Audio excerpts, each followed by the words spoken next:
Start किया अपना समबाहु त्रिभुज से। उसके बाद हम लोगों ने मुझे ऐसा लगता है कि समबाहु त्रिभुज भी कल कर लिया था। यस। और आज हम लोग शुरू करने वाले हैं बच्चे समद्विबाहु त्रिभुज, यानी कि अपना आइसोसेलेस ट्रायंगल। उसके बाद हम पढ़ेंगे फिर समकोण त्रिभुज और फिर चल देंगे हम क्वाड्रिलेटरल्स यानी कि चतुर्भुज की तरफ। आपके एग्जाम के लिए मोस्टली अगर मैं कहूं मेंसुरेशन से एक सवाल बनता है, और उस एक सवाल को भी अगर मैं ज्यादा एलेबोरेट करूं तो 2D से ही सवाल मोस्टली बनता है। 2 डायमेंशनल से या तो वर्ग से बनेगा या आयत से बनेगा, मतलब किसी से भी बनेगा, लेकिन 2D से बनने के ज्यादा चांसेस हैं। 3D में अगर सवाल गया तो वो घन या घनाभ से बन जाएगा मैक्स टू मैक्स। तो इसीलिए मैं 2D पर ज्यादा फोकस कर रहा हूँ। कल भी बहुत डिटेल में मैंने आपको ट्रायंगल्स वगैरह पढ़ाए, रीजन यही था। चलते हैं बच्चे अपने नेक्स्ट यानी कि समद्विबाहु त्रिभुज की तरफ। समद्विबाहु त्रिभुज यानी कि अगर मैं कहूं आइसोसेलेस ट्रायंगल, आइसोसेलेस ट्रायंगल क्या होता है बच्चे? समद्विबाहु त्रिभुज कल एक्सप्लेन भी किया था मैंने कि समद्विबाहु, सम का मतलब होता, इसको अगर मैं संधि विच्छेद करता हूं तो सम प्लस द्वि प्लस बाहु, यानी कि नाम में ही सब कुछ है। सम का मतलब होता है बच्चा इक्वल, द्वि का मतलब होता है टू, दो, और बाहु का मतलब होता है साइड्स, है ना। ऐसा त्रिभुज जिसमें दो साइड्स हमारी इक्वल हो, दैट इज कॉल्ड समद्विबाहु यानी कि इक्विलेटरल ट्रायंगल।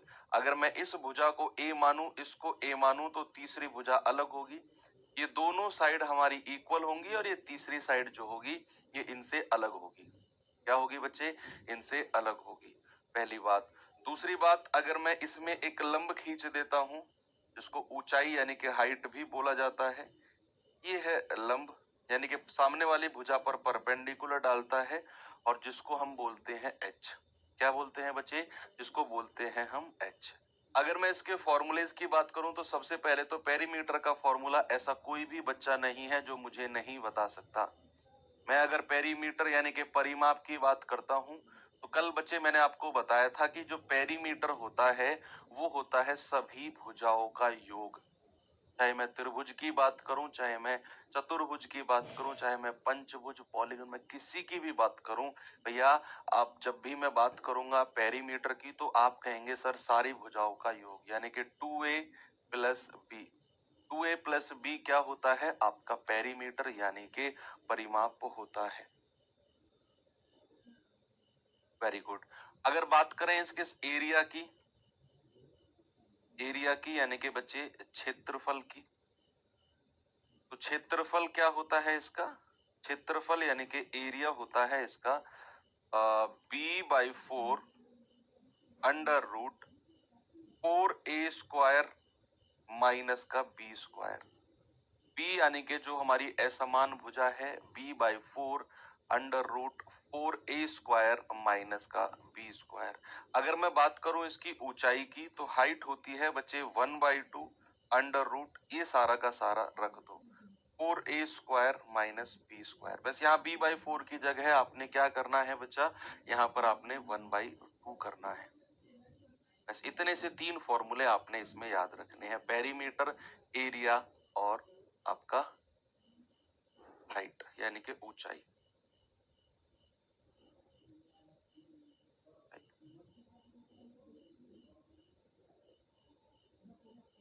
ठीक है, चलें आगे, चलते हैं अब सवाल की तरफ। एक बार सभी लोग पढ़ेंगे और मुझे आंसर देंगे क्या होता है इसका। सभी बच्चे जवाब देंगे।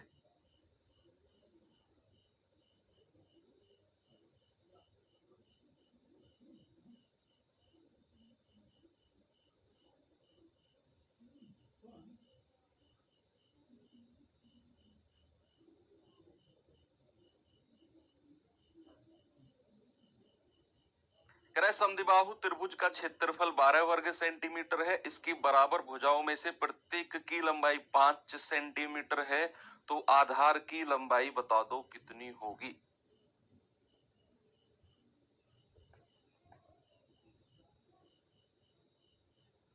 बताइए। देखो यहाँ पर कोई हम समद्विबाहु त्रिभुज बनाते हैं, आइसोसेलेस ट्रायंगल बनाते हैं। कह रहा है कि भाई साहब इसका जो एरिया है ना, जो इसका क्षेत्रफल है वो एरिया है 12। ये भुजा अगर मैं बी मानता हूं, ये हमारी ए हो जाएगी, ये ए हो जाएगी, बराबर भुजा है। और बराबर भुजा को उसने 5 बोला हुआ है कि बराबर भुजाओं में से प्रत्येक की जो लंबाई है वो कितनी है, 5। तो आधार की लंबाई यानी कि बी पूछ रहा है। बच्चे एरिया होता है b/4 अंडर रूट 4a²। ए कितना है, 5। 4 गुणा 5 का स्क्वायर माइनस बी स्क्वायर बराबर हो जाएगा 12। 4 उधर जाकर गुणा होगा तो b, और अंडर रूट में 5 पूरे 25 चौके 100 minus B square that is equals to 48। बच्चे आप यहाँ पर अब वैल्यू पुट करोगे b की।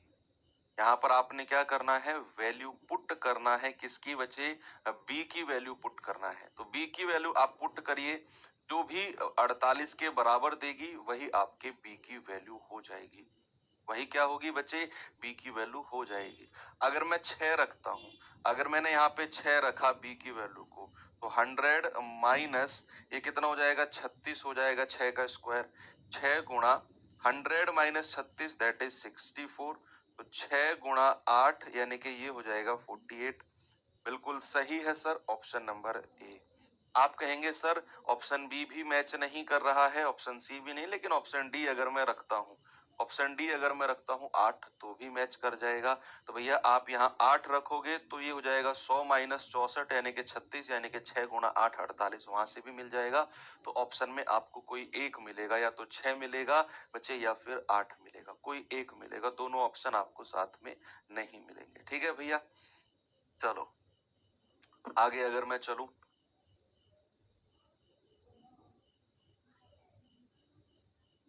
इस सवाल पे आएंगे जरा।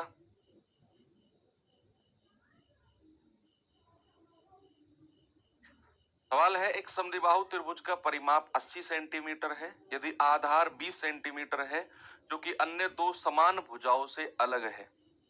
इसकी समान लंबाई वाली भुजाओं की लंबाई बता दो। तो सिंपल है, इसमें तो कुछ करना ही नहीं है। आपको उसने एक समद्विबाहु यानी कि आइसोसेलेस ट्रायंगल के बारे में बोला है, और उसका पेरीमीटर यानी कि पेरीमीटर क्या होता है, तीनों भुजाओं का योग। कह रहा है आधार इसका 20 है, यानी कि b की वैल्यू 20 दे रखी है, और कह रहा है भुजाओं की लंबाई यानी कि a का मान पूछा हुआ है। बच्चे पेरीमीटर होता है 2a प्लस b, यानी कि 2a और b का मान कितना है बच्चे, 20 है। और कितना दिया हुआ है पेरीमीटर, पेरीमीटर दिया हुआ है हमें 80। तो यहां से अगर मैं 2a कहूंगा तो ये 20 उधर जाकर घटेगा, ये मिलेगा 60। तो a कितना हो जाएगा बच्चे, 60/2 यानी कि 30। तो हमारी जो अन्य भुजा है, जो समान भुजा है, वो कितना हो जाएगी, वो हो जाएगी हमारी समान भुजाओं की लंबाई हो जाएगी हमारी 30। ठीक तो है,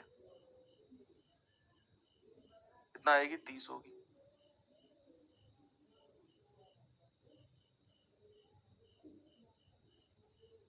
परिमाप 80 है, ठीक है। आधार 20 सेंटीमीटर है, ओके। अन्य दो भुजाओं से अलग है, 2a प्लस 20 बराबर 80।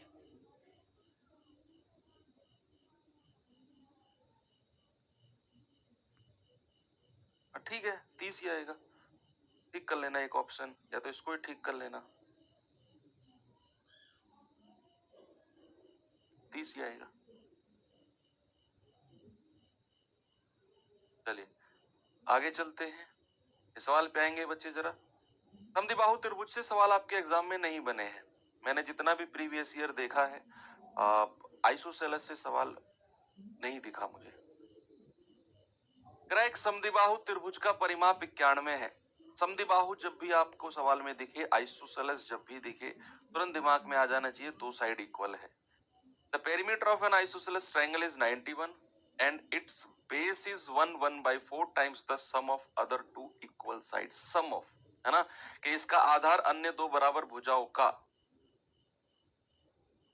नहीं सम ऑफ नहीं होगा।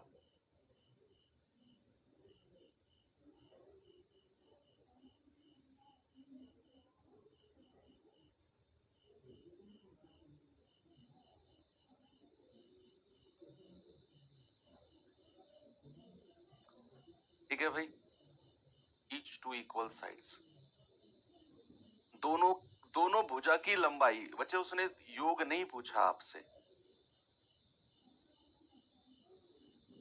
कहाँ पूछा है उसने?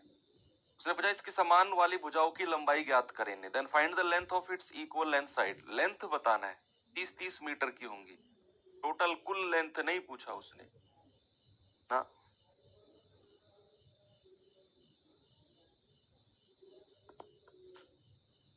कह रहा है कि एक समद्विबाहु त्रिभुज का जो परिमाप है वो 91 सेंटीमीटर है और आधार अन्य दो भुजाओं का 1/4 गुना है, 1/4 गुना।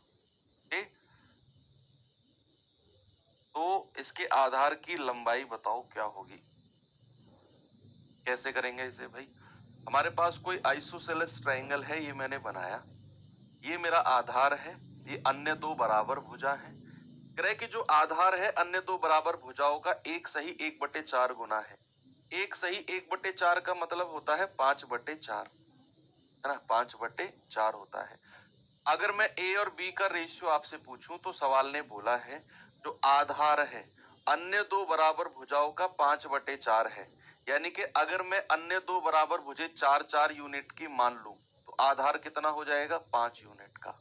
ऐसा सवाल ने बोला है कि अगर अन्य दो भुजाएं 4-4 यूनिट की हैं, ये भी 4 ये भी 4, तो आधार कितना हो जाएगा? आधार हो जाएगा 5 यूनिट। यानी कि ए रेशियो बी बच्चे मुझे मिल गया है। हमें पता है कि उसका पेरीमीटर होता है 2a प्लस बी, पेरीमीटर होता है 2a प्लस बी जो कि 91 में दिया हुआ है। तो 2a कितना होता है? 4 दूनी 8, बी कितना है? 5, यानी कि 13 यूनिट का मान है 91, 1 यूनिट का मान होगा 13 सत्ते 91। आपसे कह रहे आधार की लंबाई, 5 यूनिट का मान पूछा है तो 5 यूनिट का मान हो जाएगा 7 पंजे 35 हो जाएगा। ठीक है भैया, कोई दिक्कत है आपको? नहीं है, आराम से आपने बोला है 35 सेंटीमीटर। आगे बढ़े, चलिए।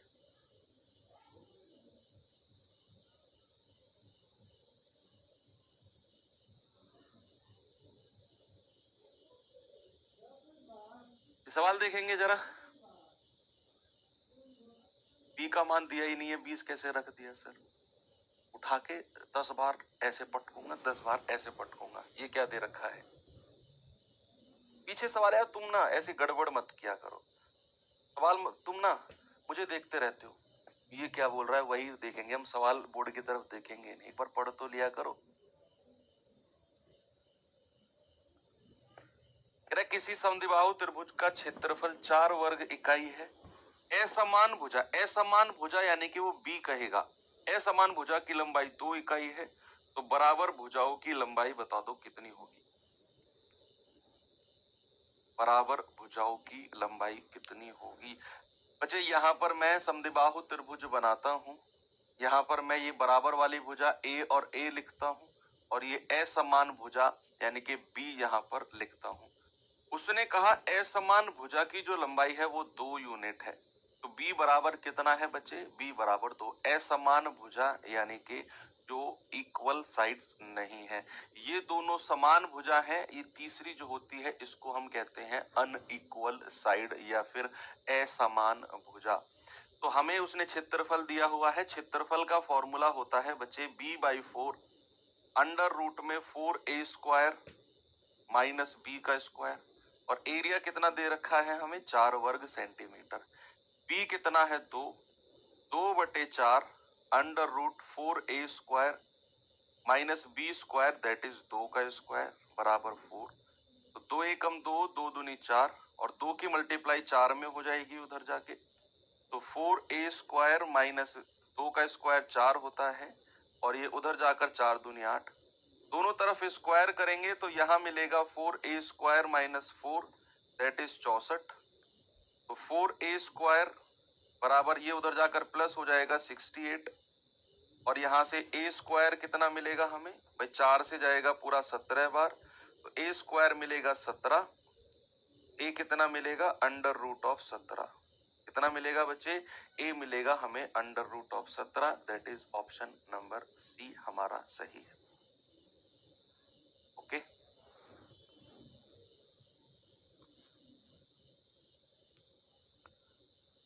चलिए आगे चलते हैं। इसमें आपको इतना ही पढ़ना है। बात करते हैं समकोण त्रिभुज यानी कि राइट एंगल ट्रायंगल की। इसके बच्चे समकोण त्रिभुज, समकोण त्रिभुज यानी कि right angle triangle, right angle triangle.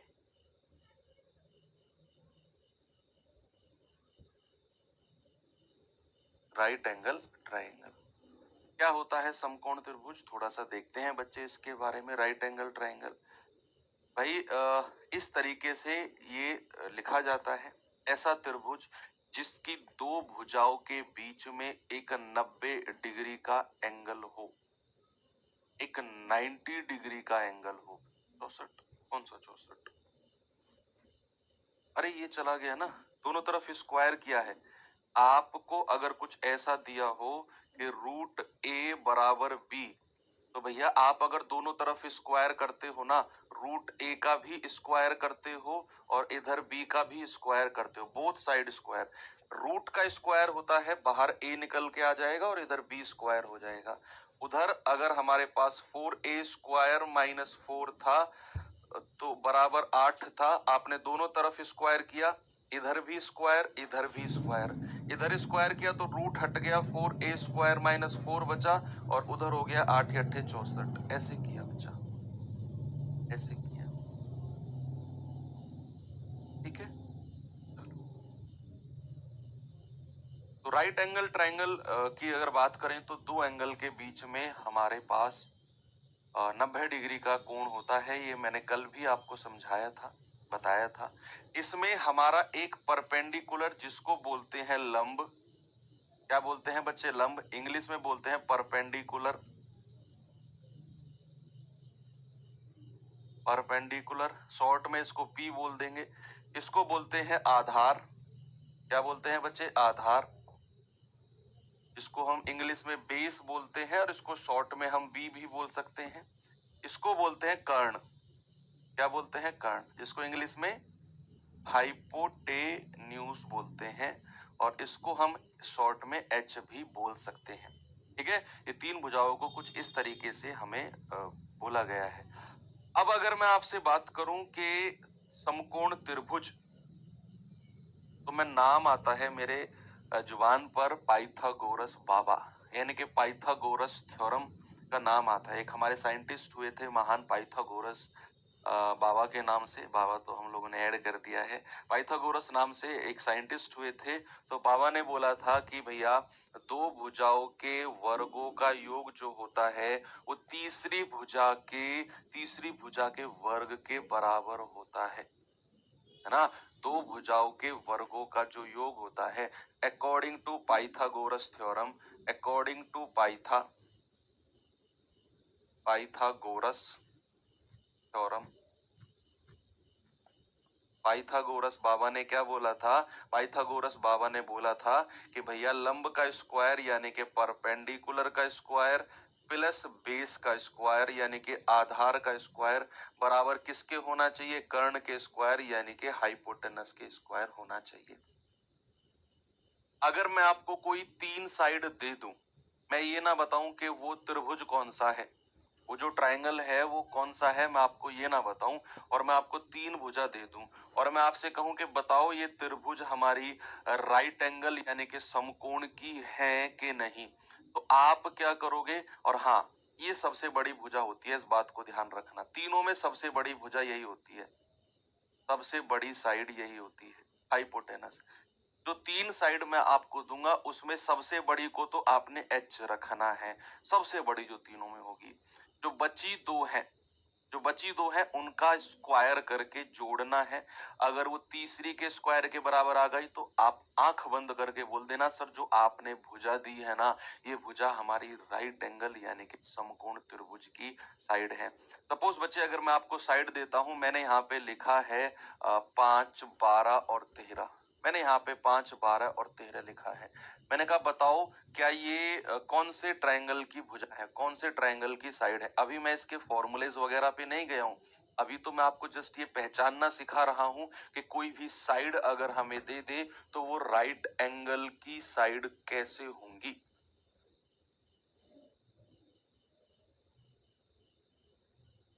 Board पे रेड कलर कहाँ दिख रहा है? रेड तो मैंने कहीं लिखा भी नहीं है बच्चा बोर्ड पे। कौन सा रेड कलर दिख रहा है?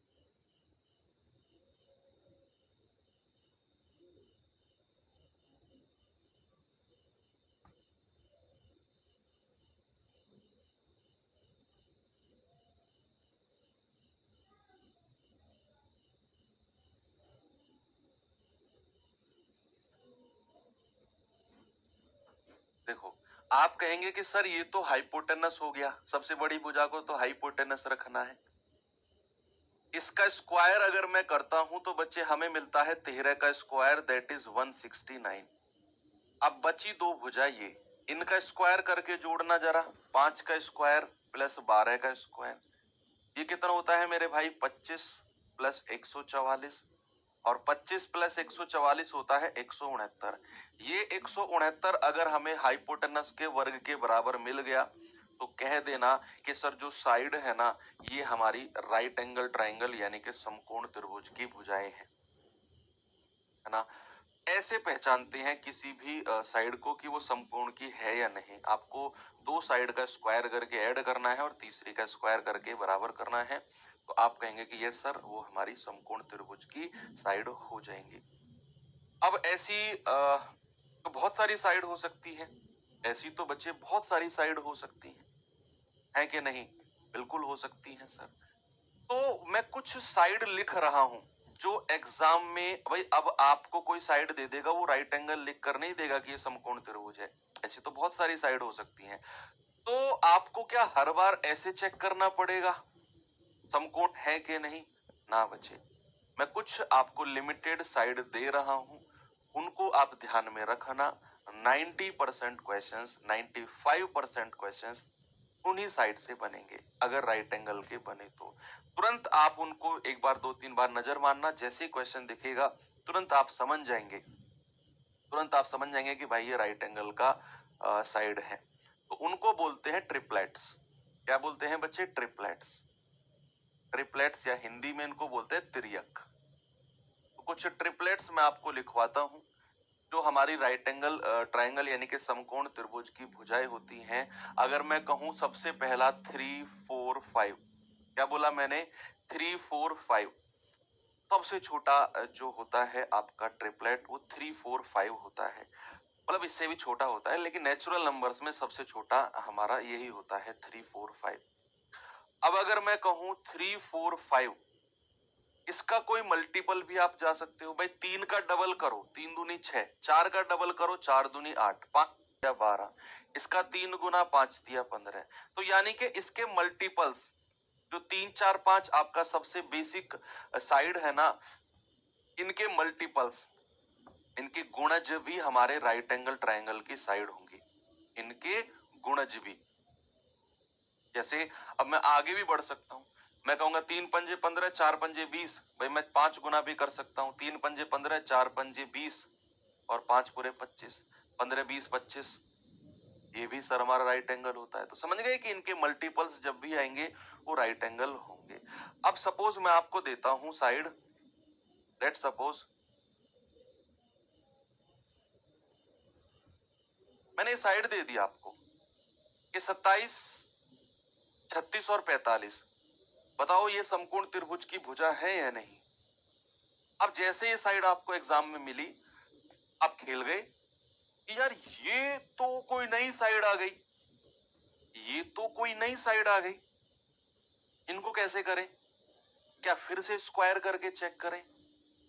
नहीं, स्क्वायर करके चेक नहीं करेंगे बच्चे, स्क्वायर करके चेक नहीं करेंगे। हम क्या करेंगे, ये जो बड़ी बड़ी साइड्स है ना, इनका रेशियो ले लेंगे। क्या करेंगे? इनका अनुपात ले लेंगे। जैसे अगर मैं कहूं 9 तिया 27, 9 चौके 36 और 9 पंजे 45, मैंने इनका क्या किया? मैंने इनका रेशियो ले लिया, और जो इनका रेशियो कट के छोटा बना 3 4 5, हम समझ गए कि 3 4 5 तो राइट एंगल होता है, हम समकोण त्रिभुज की भुजा होती हैं। भाई बड़ी बड़ी भुजा हमें नहीं समझ में आ रही थी कि ये समकोण की होंगी या नहीं, तो मैंने उनका अनुपात ले लिया और रेशियो बना छोटा, और छोटा देखकर हम समझ गए कि यार ये तो समकोण है। अगर ये रेशियो समकोण है तो भैया ये तीनों साइड भी समकोण त्रिभुज की यानी कि राइट एंगल की भुजा हो जाएंगी। ऐसे पहचानना है। चलो अब आपका काम शुरू है। जिन लोगों ने पढ़ा है मुझे जल्दी जल्दी से बता दो, और कौन कौन सी साइड होती है जो समकोण की होती है। 5 12 13 को तो हमने प्रूफ ही किया है अभी। 5 का डबल भी आप कर सकते हो 10, 12 का डबल 24, 13 का डबल 26। ये भी देखने को मिलता है, ये भी देखने को मिलता है। जल्दी जल्दी जो जो जिसके याद आता रहे मुझे बताता रहे कि भैया 5 12 13 के बाद 8 15 17 भी होता है, 8 15 17 भी होता है, 20 21 29 भी होता है, 20 21 29 भी होता है, 9 40 41 भी होता है, 9 40 41 भी होता है। 5 12 13 हो गया है आपका, 8 15 17 हो गया, 10 24 26 हो गया है, 20 21 29, 9 40 41, 12 35 37, 12 35 37। और बताओ 12 35 37 के बाद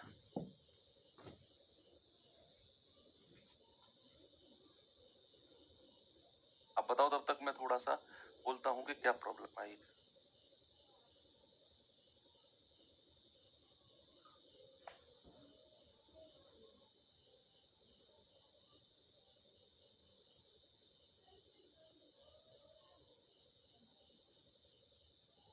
सात 24 25, हाँ लिख सकते हैं 7 24 25, 7 24 25, 11 60 61 बिल्कुल लिख सकते हो, 11 60 61। बस मतलब यही मैक्सिमम है जो आपने ध्यान देना है। इन्हीं से ही आपको मोस्टली क्वेश्चंस मिल जाएंगे। कोई का दुका और मिलेगा तो उसको लिख लेंगे और उसको ध्यान में रख लेंगे बाद में। ठीक है, आगे चले। चलो सवाल की तरफ चलते हैं बच्चे। नहीं, सवाल से पहले तो फॉर्मूला तो पढ़ ले। फॉर्मूला तो पढ़ा ही नहीं अभी, तो हमने राइट एंगल पढ़ा है कि होता क्या है राइट एंगल। अगर मैं इसको परपेंडिकुलर कहता हूं, इसको बेस कहता हूं, इसको हाइपोटेनस कहता हूं, और ये राइट एंगल है बच्चे, सबसे पहला फॉर्मूला आता है इसका पेरीमीटर का, इसका पेरीमीटर का यानी कि परिमाप का, परिमाप का। तो पेरीमीटर क्या होता है? पेरीमीटर होता है तीनों भुजाओं का योग, perpendicular plus base plus hypotenuse, perpendicular plus base plus hypotenuse. ठीक है, ये तीनों भुजाओं का योग है और ये हमारा पेरीमीटर है। अगर मैं बात करूं एरिया की यानी कि क्षेत्रफल की, क्षेत्रफल की, तो क्षेत्रफल क्या होता है? क्षेत्रफल होता है 1/2 गुणा परपेंडिकुलर गुणा बेस, 1/2 गुणा परपेंडिकुलर गुणा बेस, यानी कि 1/2 गुणा लंब गुणा आधार। ये हमारे किसी भी राइट एंगल ट्रायंगल का फॉर्मूला होता है एरिया का। बच्चे एक चीज और है, अगर मैं क्या करता हूं, मैं इस वाले कोने से सामने वाली भुजा पर एक परपेंडिकुलर डाल देता हूं, सामने वाली भुजा पर परपेंडिकुलर, जिसको मैंने नाम दे दिया सपोज मैंने इसको x नाम दे, कितना है h। ये तो हमने कल ही पढ़ा था कि त्रिभुज का एरिया इस तरह से भी निकल सकता है कि 1/2 किसी भी त्रिभुज में अगर लंब यानी कि परपेंडिकुलर दे रखा हो और उसका बेस दे रखा हो तो एरिया होता है 1/2 गुणा लंब गुणा आधार। तो 1/2 ये वाला परपेंडिकुलर है, सामने वाली भुजा पर पड़ रहा है, तो ये इसका आधार हो जाएगा, है ना, इस वाली परपेंडिकुलर का। तो इस ट्रायंगल का एरिया हम ऐसे भी निकाल सकते हैं कि 1/2 गुणा x गुणा h। ठीक है, तो ये एरिया हो गया। आगे अगर मैं चलूं थोड़ा सा इसी चीज को लेकर, तो यहां पर देखते हैं बच्चे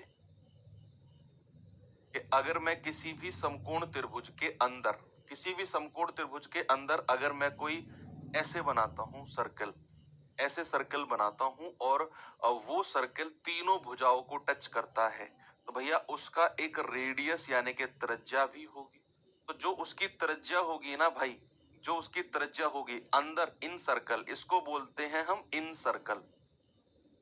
क्या बोलते हैं? इन सर्कल यानी कि अंतःवृत्त, अंतःवृत्त, इन सर्कल इसको बोलते हैं अंतःवृत्त। और आर क्या हो जाएगा हमारा? इन रेडियस, आर क्या हो जाएगा, इन रेडियस, यानी कि अंतःवृत्त की त्रिज्या। क्या हो जाएगा, अंतःवृत्त की त्रिज्या।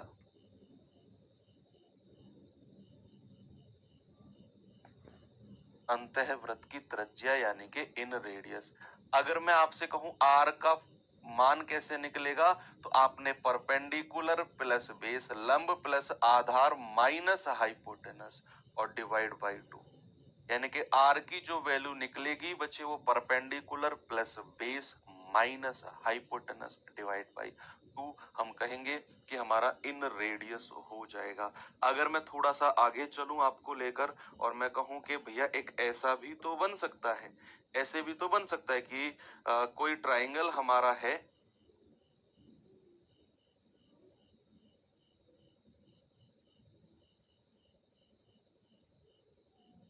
ऐसे भी तो बन सकता है भाई, कोई त्रिभुज है और उसके बाहर की तरफ कोई सर्कल हो, यानी कि उसके तीनों कोनों को बाहर से टच करता हुआ सर्कल बने। इस सर्कल को बोलते हैं बच्चे परिवृत्त। क्या बोलते हैं, परिवृत्त, यानी कि सरकम सर्कल, सरकम सर्कल। और याद रखना इस परिवृत्त का जो हमारा व्यास होगा, जो केंद्र होगा बच्चे, वो इसके हाइपोटेनस पर होता है। इस त्रिभुज राइट एंगल ट्राइंगल के हाइपोटेनस के ऊपर होता है इसका केंद्र, है ना। तो अगर मैं बात करता हूं ये इसके आर की, आर क्या है बच्चे, आर है हमारा परिवृत्त की त्रिज्या, परिवृत्त की त्रिज्या, परिवृत्त की त्रिज्या यानी कि सरकम रेडियस। सरकम रेडियस अगर मुझे आर का मान बताना होगा तो वो हाइपोटेनस का आधा होता है। क्या होता है बच्चे, हाइपोटेनस यानी कि कर्ण का आधा होता है, हाइपोटेनस का आधा। तो इसका सरकम सर्कल होता है, यानी कि राइट एंगल ट्रायंगल के बाहर की तरफ अगर कोई त्रिभुज सॉरी सर्किल है, कोई वृत्त है, तो उसका जो डायमीटर, उसका जो व्यास होगा इस त्रिभुज के कर्ण पर लाई करेगा, यानी कि उसका सेंटर, उसका केंद्र हमारा हाइपोटेनस का मिड पॉइंट होगा, हमारे कर्ण का मध्य बिंदु होगा इस बाह्य सर्कल का जो केंद्र होगा। ठीक है भैया, चलिए आगे अगर मैं आपको लेकर चलूं थोड़ा सा, कि किसी भी समकोण त्रिभुज में, किसी समकोण त्रिभुज में मैक्सिमम साइज का, वो तो चलो स्क्वायर टाइम, स्क्वायर के टाइम पे पढ़ेंगे, जब स्क्वायर पढ़ेंगे ना। अभी फिलहाल हम सवाल कर लेते हैं, सवाल देखेंगे। एसएससी 2024 का पूछा गया सवाल है बच्चे, जरा जल्दी से आंसर बता दो मुझे इसका आप लोग।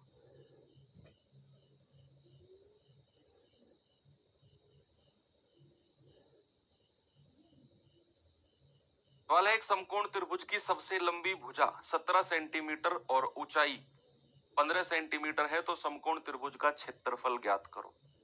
What is the area of the right angle triangle?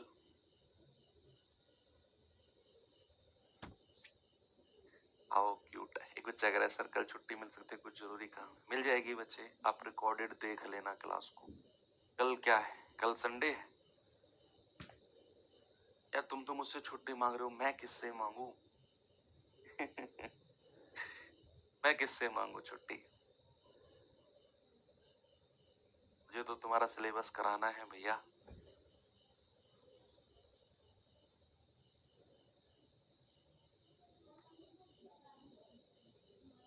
त्रिज्या मतलब केंद्र नहीं बच्चे, ये होता है, देखो मैं आपको समझा, ये हमारा सर्कल है ना, ये हमारा सर्कल है।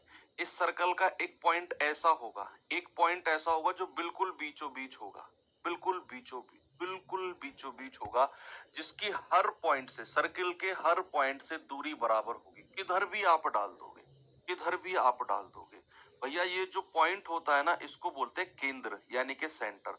और इस पॉइंट से सर्कल के यहाँ की जो सारी दूरियां होती है ना ये बराबर होती हैं, इनको बोलते हैं आर, इंग्लिश में जिसको बोलते हैं रेडियस और हिंदी में बोला जाता है त्रिज्या। क्या बोला जाता है, त्रिज्या। ओके, डायमीटर क्या होता है कि एक त्रिज्या को डबल हो जाता है आर और आर, इसको बोलते हैं व्यास यानी कि डायमीटर, वो पढ़ेंगे हम सर्कल के टाइम। समकोण त्रिभुज, समकोण त्रिभुज की सबसे लंबी भुजा 17 है और उसकी एक भुजा कितनी है, जो मैंने आपको अभी ट्रिपलेट तिर्यक पढ़ाए हैं ना, सारा काम उन्हीं से करना है आपने, कि भैया सबसे लंबी भुजा में 15 है तो उसका क्षेत्रफल कितना होगा। अब अगर बच्चे आपको त्रिभुज का एरिया यानी कि क्षेत्रफल बताना है तो आपको आधार पता करना बहुत जरूरी है, क्योंकि एरिया होता है 1/2 गुणा लंब गुणा आधार। आधार पता करने के लिए भी बाबा की हेल्प लेंगे। कौन से बाबा? पाइथागोरस बाबा की। तो भैया वो होता है 15 का स्क्वायर प्लस इसको बेस कहेंगे, बेस का स्क्वायर बराबर 17 का स्क्वायर। ये हो जाएगा 225 प्लस बी स्क्वायर बराबर 289। और अगर मैं यहां से बी स्क्वायर कहूंगा तो आप कहेंगे 289 माइनस 225। तो 9 में से 5 गए 4, 8 में से 2 गए 6। भैया b कितना हो जाएगा? अंडर रूट ऑफ 64 और दैट इज 8। हालांकि आपको कोई जरूरत नहीं थी ये करने की, अगर आपने ट्रिपलेट पढ़ा जो मैंने थोड़ी देर पहले, जस्ट थोड़ी देर पहले आपको लिखवाया बच्चे कि 8 15 17, ये लिखवाया है ना कि कर्ण अगर 17 है, एक साइड अगर 15 है तो तीसरी साइड क्या होगी? तीसरी साइड बच्चे 8 होगी। और आप तुरंत कह देते कि सर ये सब करने की कोई जरूरत ही नहीं है, हमने जैसे ही हाइपोटेनस को 17 देखा, हमने जैसे ही लंब को 15 देखा, हमने तुरंत कह दिया कि सर तीसरी साइड अकॉर्डिंग टू ट्रिपलेट 8 होगी। 8 15 17, है ना। तो ये करने की आपको बाबा की हेल्प लेने की जरूरत नहीं थी, क्योंकि बाबा ने पहले ही बोल दिया है कि भैया ट्रिपलेट याद कर लो, मेरे पास बार बार आने की जरूरत नहीं है। चलो तीसरी साइड आपको मिल गई, तो अब आप एरिया निकाल सकते हो। आप कहेंगे सर 1/2 गुणा लंब कितना है बच्चे? 15, आधार कितना है? 8। आप कहेंगे 2 चौके 8 और 15 चौके 60। ये आपका अभी लेटेस्ट में